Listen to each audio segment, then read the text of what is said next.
Hey, what up, boxing fans? This is the Rope a Dope Radio podcast. Well, actually, it's the Rope a Dope Report YouTube channel.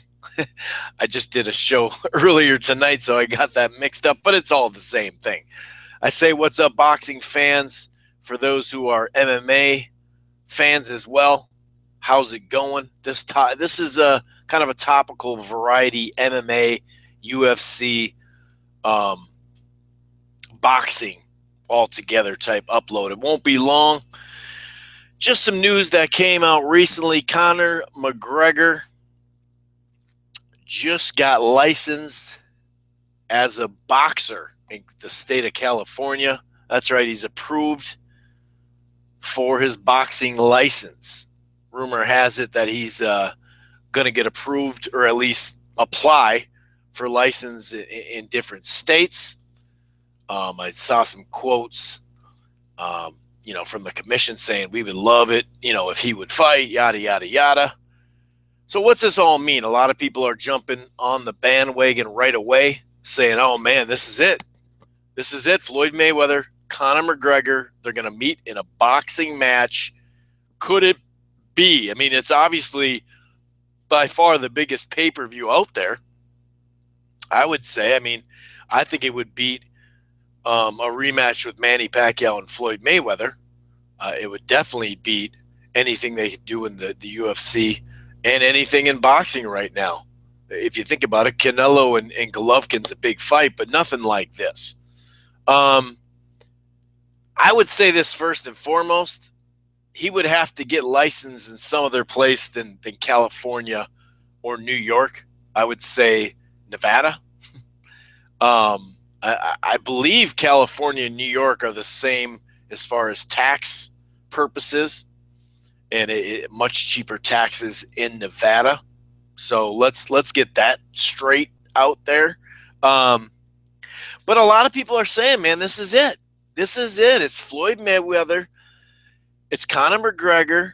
ESPN's running highlights of Conor McGregor shadow boxing before a fight, doing some combinations. They're saying, this is how good of a boxer is he. They're showing highlights of him boxing as far as, in the MMA octagon. And I've always been in between on this. Do I want to see it? No, not really. But I do have to admit, if they if they did fight, I would watch it. I would. I definitely think, like I said, money-wise, it would make sense for Floyd Mayweather. Obviously, it'd make a whole lot of sense for Conor McGregor because this would be the biggest money by far that he would get. But Mayweather-wise, being that Pacquiao fight, he made so much money, and overall he made so much money, with the Showtime deal, and even before that, a couple of fights on HBO when he really became a big star. This is one of the only fights that can bring him back because it's a guaranteed pay-per-view success. So could this be his entry into boxing? Possibly. You can't rule it out, right, in combat sports in general. And, what was it, a year and a half ago, the rumor was Conor McGregor took a meeting with the almighty powerful Al Heyman. And next thing you know, his guarantee money went up, right? So he used that meeting as leverage. Maybe he did take a meeting with him. Maybe he didn't. Maybe the rumor was out there. Who knows, right? But my guess is I wouldn't rule it out, a Mayweather-McGregor, but my guess is that McGregor is using this as leverage like he did with the Al Heyman, whether that was true or not, the meeting. You could tell right after that, if you look at that $10 million gate he did, if you look at the pay-per-view sales, my guess is McGregor is pulling a smart move here. He's using this as leverage.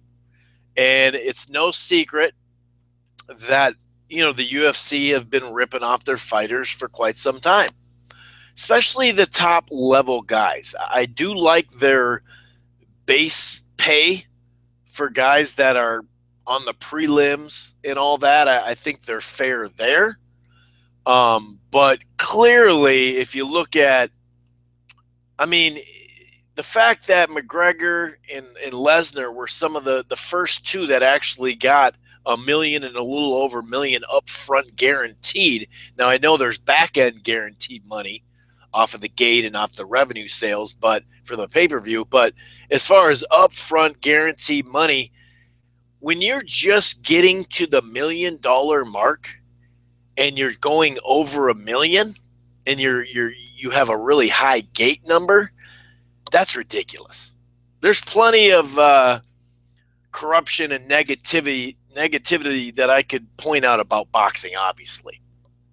So this isn't just a rant on the UFC. In fact, if you want to go check it out, just not long ago, I don't know, 2 weeks ago or something like that, I did a video about the UFC and the New York City insurance scam through the government. They lobbied the government, and there's a whole insurance policy that they have yet to even find an insurance company to insure it. That's how crooked it is.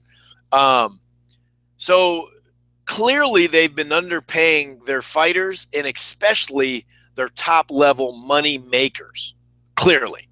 And it's helped UFC do really well on, on their business, on pay-per-view in general. When you can keep that overhead as low as they can, it's real easy to make money on these pay-per-views.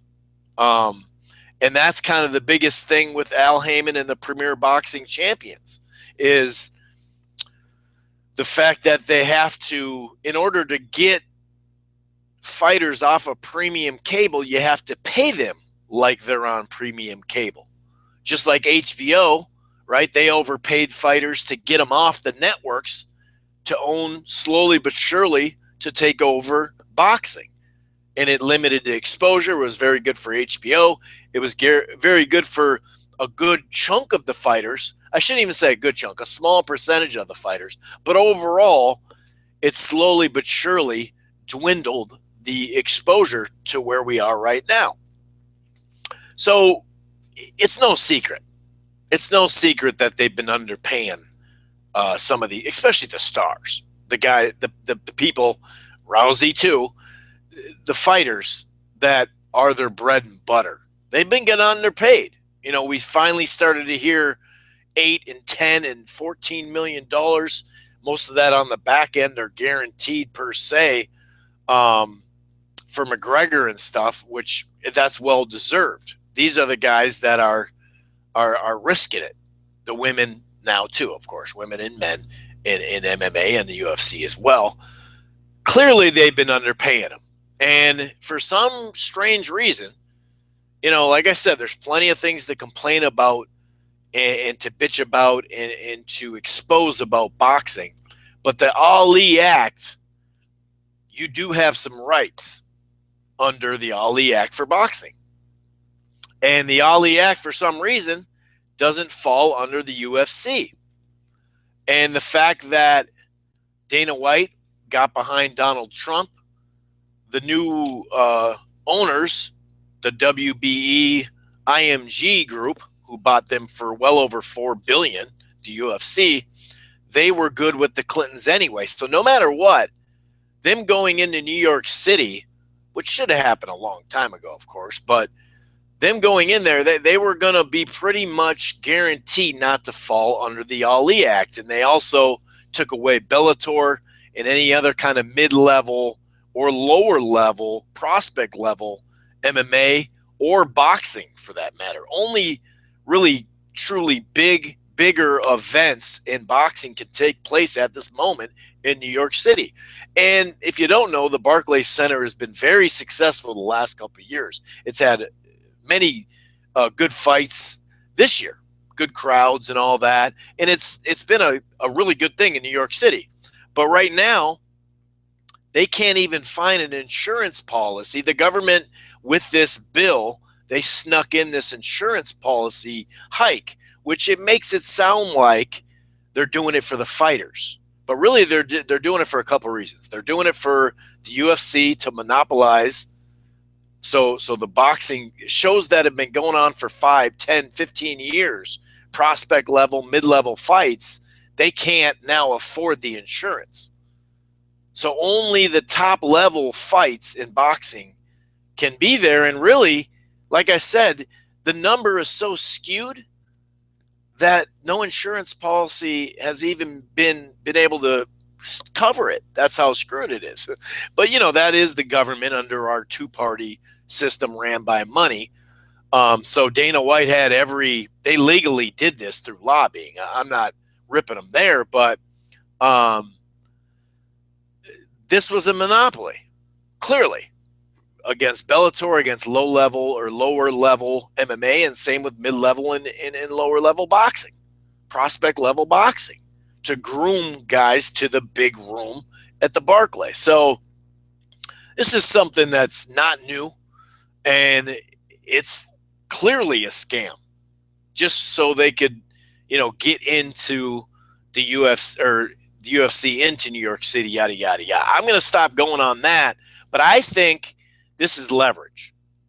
And what the Ali Act does is it allows you, let's say HBO, right, for boxing perspective, HBO pays a promoter a licensing fee. Let's say they give them $1.5 million, right? Well, this allows a fighter to see what HBO gave to their promoter and see how much they're getting of that cut. And also kind of a budget, for the event and all that type of stuff. It covers you in a variety of ways, but that's the biggest thing. It entitles you to a certain amount of money based off what the event is worth, basically. And that's something that obviously does not exist. And, they make really good money off that Fox deal, the UFC does, but clearly their bread and butter and their money making is off the pay-per-view, which clearly is they're screwing, the mid and top, especially the top levels. So I think it's leverage. McGregor's very smart here. He's either sending a message to the new group that WME-IMG, who they haven't talked to him yet. He made it clear that before I fight again, we got to talk about me and what I mean as an asset to this company. Right? So he's very smart in this. And also, I wouldn't doubt if he's trying to get covered with the Ali Act. So it's either leverage with the Ali Act somehow that a lawyer has said, hey, do this, or he's just sending a message like, dude, I'll go box and make just as much money as I'm making now, maybe, or at least potentially could. So, and it just coincides with a new MMA Athletes Association with a couple of different, and I'm reading off bloodyelbow.com right now. There was a news conference as of November 30th, earlier today anyway. The MMA Athletes Association made a big announcement. Tim Kennedy, GSP, who else was involved with it? Redney is the guy's name. I think he, anyway, just a couple of quotes here. It's an industry redefining announcement. And it's basically they're trying to get, I think they said 5 fighters will serve on the board. Kennedy, GSP, TJ Dillashaw, Cain Velasquez, and somebody else.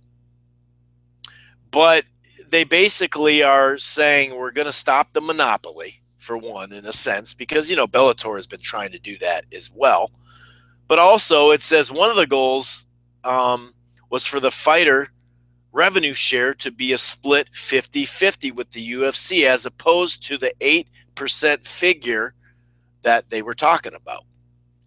So that clearly falls under the Ali Act. And there's been so much mentioned about a MMA union, to unionize, especially now that they have. See, when HBO, if HBO announce not the promoters, but if HBO or Showtime announces a pay-per-view number, it has to be very accurate because they are publicly traded. They're owned by Viacom and Time Warner.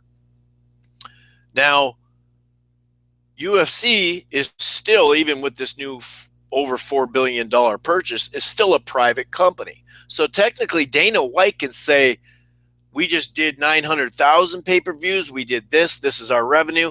They can talk about stuff, and it has to be legit to an extent, but they don't have to be exactly on the up and up. Now, they got to pay their taxes and all that, right? But some of that is going to be, not as public, let's say.